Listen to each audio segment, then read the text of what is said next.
The sound of distant laughter pierced through Eleanor Evans' grief like a knife as she knelt before her husband's fresh grave. The May sun of 1878 beating down mercilessly on the small cemetery in Redemption Creek, Colorado. Her shoulders shook with silent sobs, tears streaming down her face as she placed a small bundle of wildflowers at the base of the simple wooden cross marking Thomas Evans' final resting place. "Look at her, carrying on like that," a woman's voice carried on the breeze. "It's been 2 weeks already." "That's Eleanor Evans for you," another replied, not bothering to lower her voice. "Always was too emotional for her own good." "Thomas probably died just to get some peace and quiet," a third voice added, followed by cruel laughter. Eleanor's fingers dug into the freshly turned soil as the words cut deep. 23 years old and already a widow. Thomas had been everything to her husband, protector, friend. The fever had taken him so quickly, leaving her alone to run their small ranch with debts piling higher than the nearby mountains. "Ain't proper, a woman crying in public like that," one of the town's merchants commented. "Shows weakness of character." The townspeople of Redemption Creek had never fully accepted Eleanor after she'd arrived from Boston 3 years ago. Too educated, too refined, too different. Thomas had been their buffer against the town's judgment. Now she stood alone. Eleanor tried to rise, to face them with dignity, but her legs betrayed her, buckling beneath the weight of her grief. She stumbled, nearly falling face first onto her husband's grave. "Careful there, madam." A deep voice rumbled behind her as strong hands caught her elbows, steadying her. "Take your time." Eleanor looked up through tear-blurred vision at the tall figure who had materialized beside her. Dust covered from the trail, his face partially shadowed by a wide-brimmed hat, but she could see kind eyes studying her with concern. "Thank you," she whispered, her voice hoarse from crying. The stranger nodded, then turned toward the group of onlookers, his stance shifting subtly. "Seems to me," he called out, his voice carrying easily across the cemetery, "that a woman grieving her husband deserves respect, not ridicule." The murmurs died instantly as the townsfolk took in the stranger's imposing figure. He stood well over 6 feet, broad-shouldered, with a gun belt that looked worn from use rather than for show. "Mind your business, stranger," one of the men called out, though with less conviction than before. "Grief is everyone's business, friend," the man replied evenly. "We all face it sooner or later." As the group dispersed with muttered excuses, the stranger turned back to Eleanor. With a gentleness that belied his size, he pulled a clean handkerchief from his pocket and offered it to her. "Here," he said softly, "no shame in those tears." Eleanor accepted the handkerchief, dabbing at her eyes. "They're right," she said bitterly. "I should be stronger by now." The man knelt beside her, his gaze moving to the grave marker. "Strength isn't about not crying, madam. It's about continuing on despite the pain." He removed his hat, revealing wavy dark hair and a face weathered by sun and wind. "Name's Vaughn Caldwell. I knew your husband," Eleanor's breath caught. "You knew Thomas," Vaughn nodded. "Served with him briefly during the war. Good man. Saved my hide once near Shiloh." Fresh tears welled in Eleanor's eyes. "He never spoke much about the war." "Most don't," Vaughn said simply. Then, to her surprise, she saw moisture gathering in his own eyes. "Mind if I pay my respects?" Eleanor moved aside, watching as this rugged stranger bowed his head in silent tribute. After a moment, he looked up at her, a single tear tracking down his tan cheek. "Cry with me," he said, his voice low and steady. "No shame between soldiers' widows and soldiers." Something broke inside Eleanor, then not in devastation but in relief. For the first time since Thomas's death, she didn't feel judged for her grief. She let the tears come freely, and Vaughn Caldwell, this stranger who had appeared from nowhere, knelt beside her in silent solidarity as the afternoon sun began its descent behind the mountains. When her tears finally subsided, Eleanor felt drained but somehow lighter. "Thank you, Mr. Caldwell." "Just Vaughn, please," he replied, helping her to her feet. "Would you allow me to escort you home? These parts can be dangerous for a lady alone." Eleanor hesitated. The townspeople would talk, but they talked anyway. "My ranch is 3 miles north of town, the Evans place." "I know it," Vaughn said, offering his arm. I was heading that way regardless, promised Thomas long ago that if I was ever in these parts, I'd look him up. They walked in comfortable silence through the town, ignoring the stares and whispers. Eleanor felt a curious strength in having this tall, quiet man beside her. Not the protection Thomas had provided, but something different, a kind of understanding that transcended words. As they reached the edge of town, Vaughn spoke. "I've been riding for weeks, Mrs. Evans. Looking for a place to settle for a spell. Would your ranch have need of an extra hand?" Eleanor glanced at him sharply. "I can't pay much, the ranch is." She hesitated, pride warring with honesty. "In trouble," Vaughn finished for her. "Most places are these days, I don't need much. Just honest work and a place to lay my head." Eleanor considered his offer. She did need help, desperately so. Thomas had left debts and the cattle needed tending. The ranch hands had drifted away one by one after his death, sensing the operation might fold. "There's a bunkhouse," she said finally. "It's not much, but it's shelter," Vaughn nodded. "That's all a man needs." As they approached the small ranch house nestled against a backdrop of pine trees, Eleanor felt a strange sense of hope for the first time in weeks. She didn't know this man, not really, but something about his quiet presence eased the crushing loneliness that had become her constant companion. Vaughn surveyed the property with a critical eye. The barn needed repairs, fences were broken in places, and the cattle looked thin. But the land was good, rich pasture stretching toward the mountains, a clear stream cutting through the property. "Beautiful land," he commented. Eleanor nodded. "Thomas chose well, we just never had enough hands to work it properly." She paused, then added, "or enough money to improve it." Vaughn unsaddled his horse, a magnificent chestnut gelding, and led him to the corral. "I'm good with my hands, Mrs. Evans, and I understand cattle. If you're willing to give me a chance, I believe I can help." Something in his tone, confidence without arrogance, made Eleanor believe him. "Very well, Mr. Caldwell. Vaughn, you have yourself a job." That night, Eleanor lay awake in the bed she had shared with Thomas, listening to the unfamiliar sounds of another presence on the property. Vaughn had insisted on checking the perimeter before settling in the bunkhouse, and she had watched from the porch as his tall figure moved through the gathering darkness, methodical and vigilant. She didn't know what tomorrow would bring, but for the first time since Thomas's death, she faced the future with something other than dread. The following weeks brought a gradual transformation to the Evans ranch. Vaughn worked from dawn till dusk, repairing fences, tending to the cattle, and fixing the leaking roof on the barn.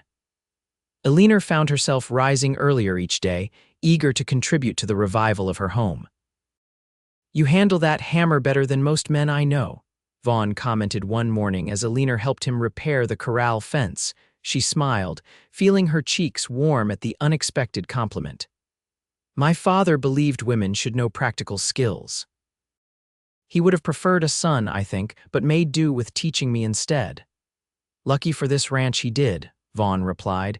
"You've got a good eye for what needs fixing." Their days fell into a comfortable rhythm. Eleanor managed the household and garden while assisting Vaughn with the ranch work when needed. In the evenings, they would sit on the porch, discussing the day's accomplishments and planning for tomorrow. Sometimes they spoke of their past, Vaughn's years drifting across the West after the war, Eleanor's sheltered upbringing in Boston, and her scandalous decision to marry a man heading west. "Why Redemption Creek?" Vaughn asked one evening as they watched the sunset paint the mountains in fiery hues. Eleanor sighed.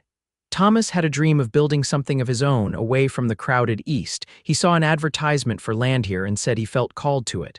She smiled sadly. He was always following his instincts. "Good instincts," Vaughn commented. "This is fine land." "The people, though?" Eleanor trailed off. Vaughn's expression hardened slightly. "Small towns can be the warmest places in the world or the cruelest. Depends on who sets the tone."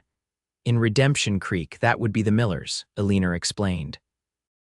"Samuel Miller owns the bank, the general store, and most of the businesses in town. His wife, Agatha, determines who belongs in proper society." She gave a humorless laugh. "I was found wanting from the start. Their loss," Vaughn said simply. The warmth that spread through Eleanor at his words was becoming familiar. More and more, she found herself looking forward to their conversations, to the quiet moments they shared as the day wound down. It troubled her sometimes, this growing attachment to a man who wasn't Thomas. But then she would remember how Vaughn had knelt beside her at the grave, offering not judgment but companionship in grief. A month after Vaughn's arrival, Eleanor needed to go into town for supplies. Normally, Vaughn handled these trips, understanding her reluctance to face the townspeople, but some items required her personal selection. "I'll come with you," Vaughn offered when she mentioned her plans. Eleanor shook her head. "The north pasture needs attention before the storm comes in." "I'll be fine. At least take the wagon," Vaughn insisted, "and be back before sunset." The trip into town proved as uncomfortable as Eleanor had feared. Whispers followed her down the street, and conversations halted when she entered the general store. "Mrs. Evans," Samuel Miller greeted her coolly from behind the counter. "What a surprise to see you in town." "Mr. Miller," Eleanor nodded politely. "I need supplies."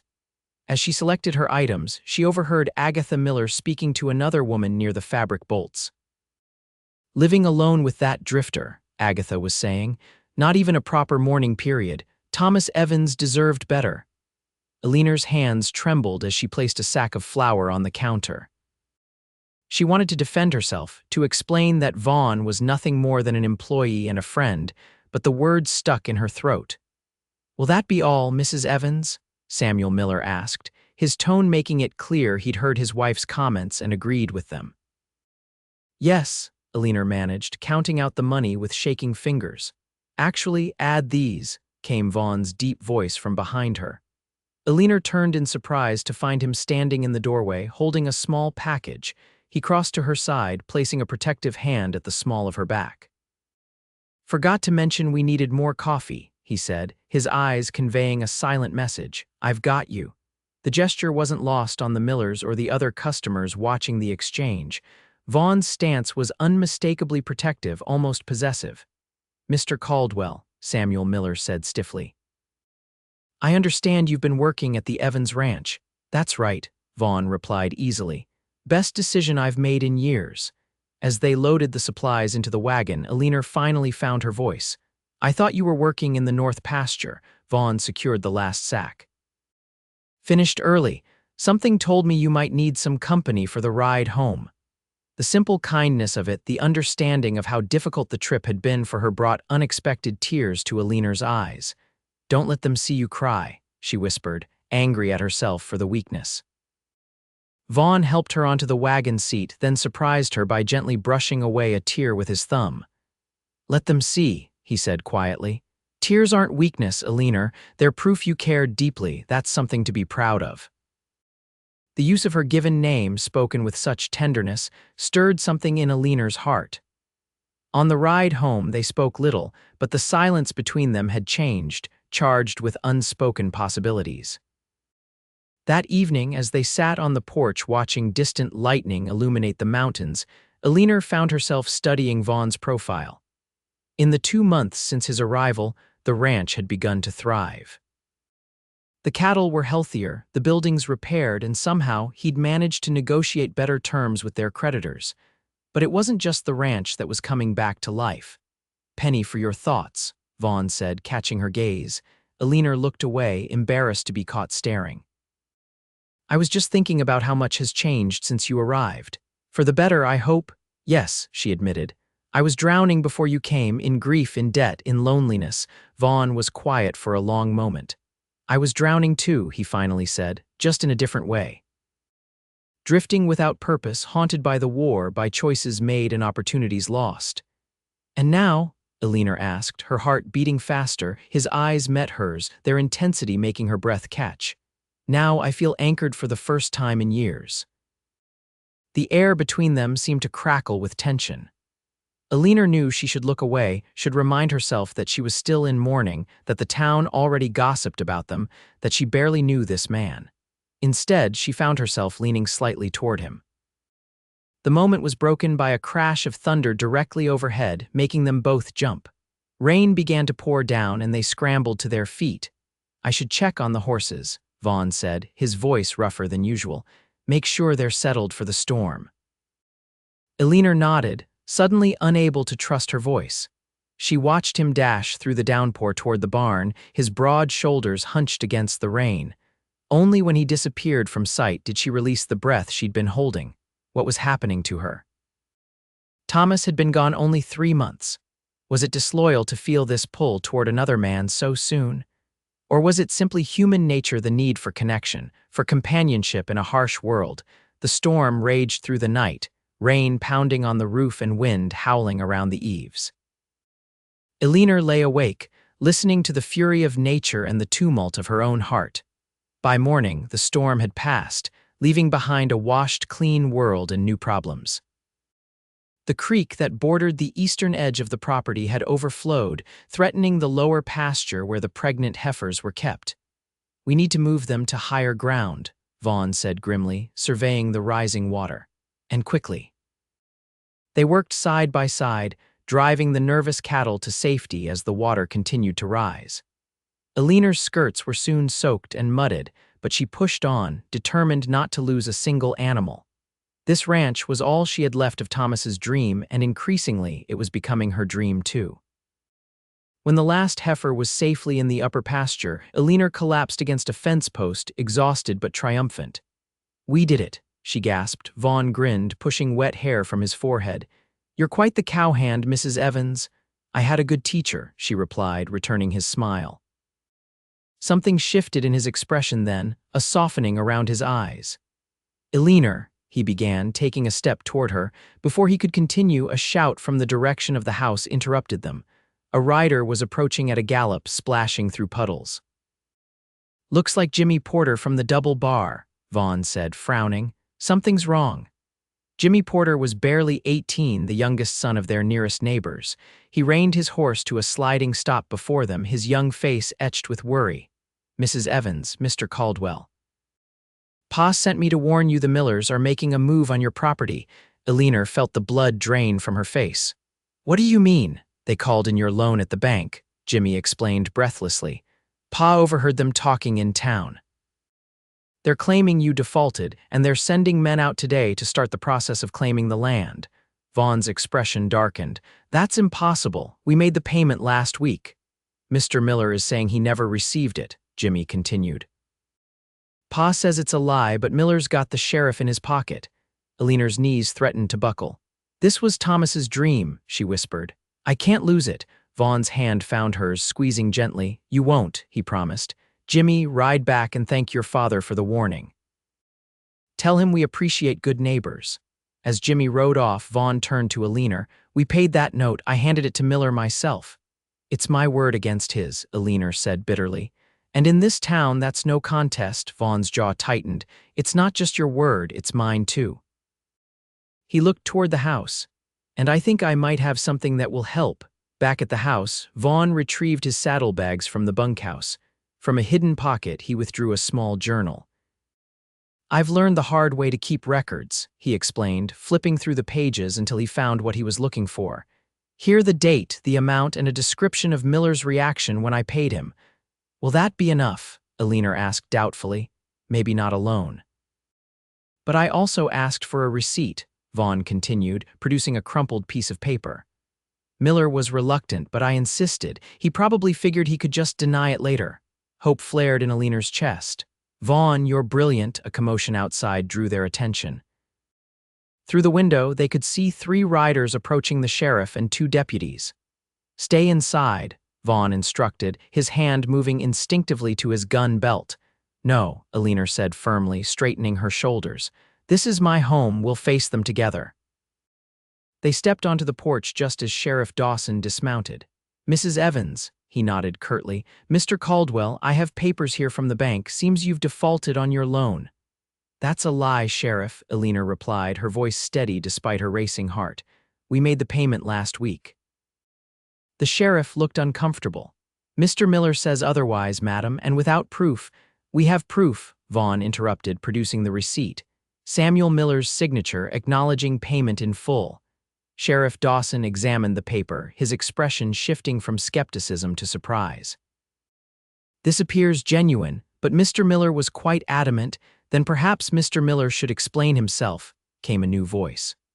All heads turned to see Judge Howard Carlton riding up, accompanied by Mr. Porter and several other ranchers from the area. The judge, a stern-faced man in his 60s, was known for his fairness, one of the few officials in the county not in Miller's pocket. He dismounted stiffly, accepting the receipt from the sheriff. "This is Samuel Miller's signature," he confirmed. "I've seen it enough times on court documents." He turned to Eleanor. "Mrs. Evans, Mr. Porter here rode to my homestead at dawn with concerning allegations against Miller. It seems you're not the only one he's tried to swindle." Over the next hour, the full extent of Miller's scheme became clear. He had been systematically targeting properties he wanted, falsely claiming default on loans that had been paid. With most of the county officials under his influence, few had dared to challenge him. But he made a mistake this time, Judge Carlton concluded. He didn't account for neighbors standing together against injustice. He turned to the sheriff. "Dawson, you'll be riding with me to town. Miller has some explaining to do." As the group departed, promising to return with news, Eleanor felt her legs finally give way. Vaughn caught her, leading her to the porch steps. "It's over," she whispered. "We won." Vaughn sat beside her, his arm around her shoulders. "You stood your ground, Eleanor. You fought for what was yours." "We fought," she corrected, turning to face him. "I couldn't have done this without you, Vaughn." The look that passed between them was charged with everything unsaid over the past months. Slowly, hesitantly, Vaughn raised his hand to her cheek, his thumb tracing the path her tears had taken so many times before. "When I found you at Thomas's grave," he said softly, "I recognized something in you, a strength you couldn't see yourself. That's why I stayed." "Just for that?" Eleanor asked, her voice barely above a whisper. Vaughn's eyes, blue as the sky after a storm, held hers. "At first. But then I stayed because I couldn't imagine being anywhere else. Couldn't imagine not seeing you each morning, not hearing your laugh, not watching you fight for this land." Eleanor's heart pounded in her chest. "I felt guilty," she admitted, "for feeling this way so soon after Thomas." "I know," Vaughn nodded. "I've wrestled with that too, but Eleanor, I believe Thomas would want you to live fully, to find joy again." "Is that what this is?" she asked. Joy. Vaughn's smile was gentle. "It could be, if you're willing to find out."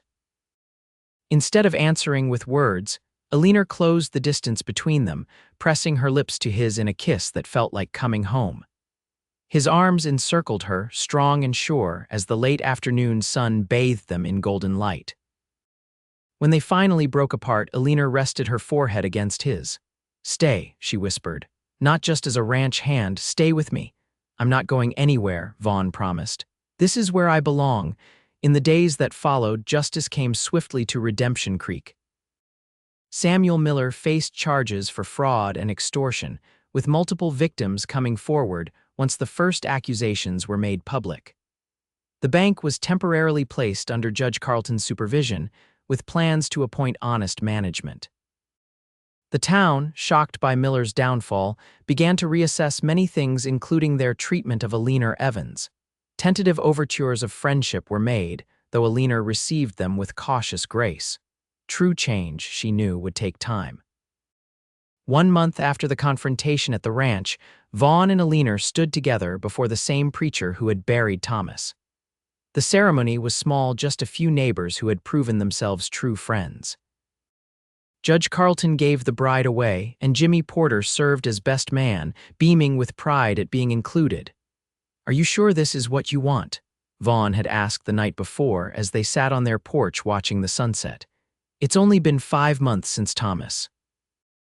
Eleanor had silenced him with a kiss. "Life is too uncertain and too precious to waste, Vaughn. I loved Thomas with all my heart, and part of me always will, but I love you too differently, but just as deeply. Thomas taught me how to love, you've taught me how to live again."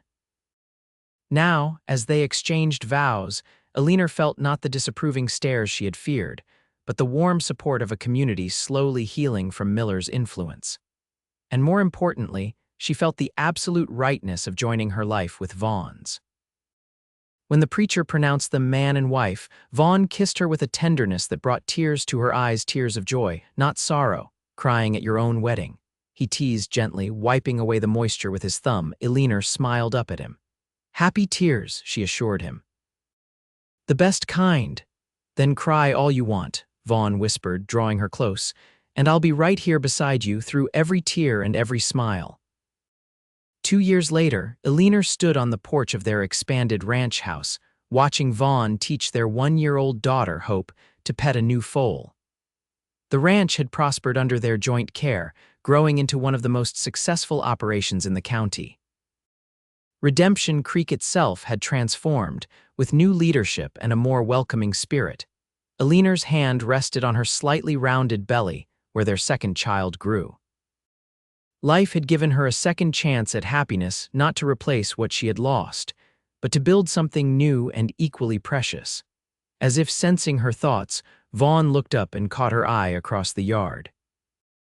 The love in his gaze was as strong as ever, a constant that had carried them through challenges and triumphs alike. "Mama," Hope called, her chubby arms reaching for Eleanor. As Eleanor joined her family by the corral, she remembered that day at the cemetery when a stranger had knelt beside her and invited her to share her grief. How could she have known then that in sharing sorrow, they would discover the foundation for a joy deeper than either had imagined possible? Vaughn's arm encircled her waist, drawing her and Hope into his embrace. "What are you thinking about, Mrs. Caldwell?" he asked, pressing a kiss to her temple. Eleanor leaned into his strength, watching the sun set behind the mountains that had witnessed their journey. "I was thinking that some tears lead to rainbows," she said softly, "and I'm grateful for every drop."